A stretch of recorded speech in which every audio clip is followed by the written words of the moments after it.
avons 220 000 habitants, sur 241 communes, avec 13 cantons. On a bien évidemment à notre service un nombre important d'agents, 1130 agents, dans divers services qui regroupent nos compétences en matière de solidarité, protection de l'enfance, l'insertion, les personnes âgées, l'entretien des routes départementales et des collèges, et puis l'aménagement du territoire avec l'environnement, le patrimoine, la culture et le sport. Alors c'est vrai que comme ça, j'ai beaucoup de projets qui me viennent à l'esprit. On pourrait parler de l'espace enfance que nous allons construire pour accueillir les enfants que l'on doit protéger. Je pourrais vous parler des espaces de solidarité que nous mettons en place sur l'ensemble du territoire. Et bien évidemment, la plaine départementale des sports, qui est une structure unique en Europe avec une plaine connectée et une plaine de sable couverte sur 2000 m² qui accueille notamment les équipes de France de handball, de beach soccer depuis maintenant 2022.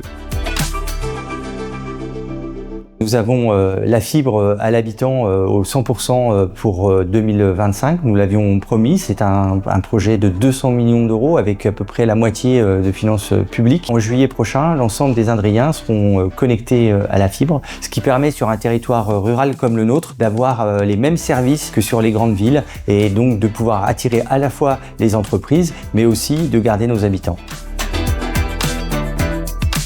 Et il faut s'appuyer aussi sur notre héritage. J'ai tendance à dire que pour savoir où l'on va, on doit savoir d'où l'on vient. Et nous, dans l'Indre, on a deux personnalités fortes en la personne de Georges Sand, qui a vraiment imprégné notre département. Et puis Talleyrand, plus au nord, avec le château de Valençay, puisque nous avons également du patrimoine bâti qui est très important, des châteaux. Nous avons une abbaye, l'abbaye d'Éole, qui d'ailleurs est en phase d'être inscrit au patrimoine mondial de l'UNESCO.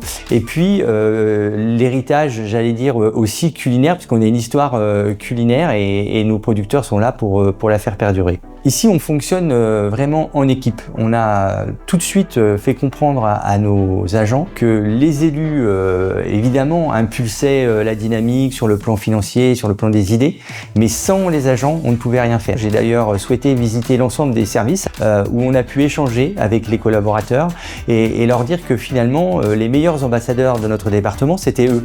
Et que plus ils allaient être appliqués dans leur travail, plus on allait travailler ensemble, main dans la main, élus et agents, plus on sera efficace.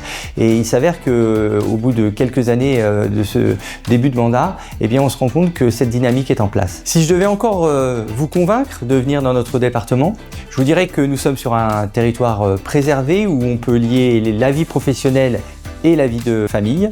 Il est très simple de venir dans notre département, mais parfois plus difficile d'en repartir. Et comme le disait Georges Sand, l'idée du bonheur est là, dans l'Indre.